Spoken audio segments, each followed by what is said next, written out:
सच देश के सामने ना आ जाए, जनता के सामने ना जाए करके आंकड़े छुपाने का काम ये सरकार करती है। देखो, आप देखना शुरू कर चुके हैं बापू वार्ता न्यूज नेटवर्क और मैं गोंदिया से देवेंद्र दमा। इस वक्त मैं गोरेगांव तहसील के अंतर्गत आने वाले गुरुकृपा लॉन में मौजूद हूँ। आज जो डॉक्टर प्रशांत पटोड़े जो गोंदिया भंडारा लोकसभा क्षेत्र के खासदार है, आज उनका दौरा था और आज जो है गुरुकृपा लॉन में जो है कार्यक्रम था और कार्यक्रम इस बात को लेकर था जो आड़ाव बैठक रही थी। आड़ाव बैठक को लेकर कार्यक्रम रखा गया था। जो गाँव-गाँव के जो किसान है उनके कई सारे जो प्रश्न के उत्तर रहते हैं, प्रश्नों को लेकर भी आज आड़ाव बैठक रखी गई थी। दर्शकों, जैसे कि आप स्क्रीन के माध्यम से देख रहे होंगे, कई सारे लोग आए थे, हजारों की तादाद में यहाँ पे लोग उमड़े हुए थे और डॉक्टर प्रशांत खासदार का दौरा रहने की वजह से जो है यहाँ पे कई सारे लोग मौजूद हुए। तो दर्शकों, आइए जानने का प्रयास करते हैं कि डॉक्टर प्रशांत पटोड़े से हम कई सारे सवाल जवाब किए, क्या सवाल जवाब किए, आइए जानते हैं। बताना चाहूंगा जिस तरीके से किसानों को बराबर बोनस में मिला है, कई सारे जो गोरेगांव तिरोड़ा विधानसभा क्षेत्र के प्रकरण जो है प्रलंबित है। भारत में डबल इंजन की सरकार है। इन्होंने वादा किया था कि किसानों की आय दुगनी होंगी, लेकिन हालात ये है कि 24-25 के खरीफ के अभी तक यहाँ पे किसान भाइयों के पैसे नहीं मिले हैं। रबी की धान खरीदी केंद्र में जो धान पड़े हैं वो ये सरकार खरीदी नहीं कर रही है। कैसा डेवलपमेंट है ये डबल इंजन सरकार का, विचार करो।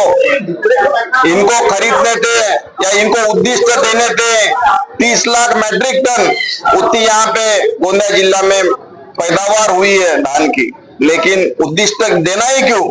जितनी फसल है सरकार ने खरीदना चाहिए। और आज कितने तकलीफ में 5 महीने हो गए, धान पड़े हुए हैं।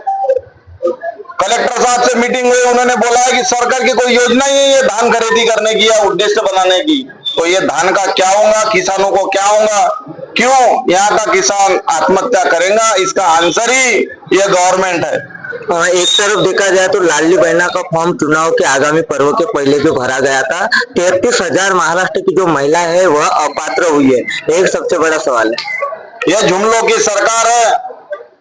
ये सरकार सिर्फ योजनाओं के नाम देती है और इनका इम्प्लीमेंट करती नहीं। भारत देश आज भी 2011 के जनगणना के हिसाब से चल रहा है, आज 2025 चल रहा है। अगर योजना ऐसी बनेंगी, इलेक्शन के जुमलों में लाडली बहन जैसी यहाँ पे योजना लाएंगे, सरकार के पास में पैसा नाम भर भी नहीं है तो कैसे नहीं है बहनों के नाम काटेंगे? आज इनके पास देने के लिए कुछ भी नहीं है।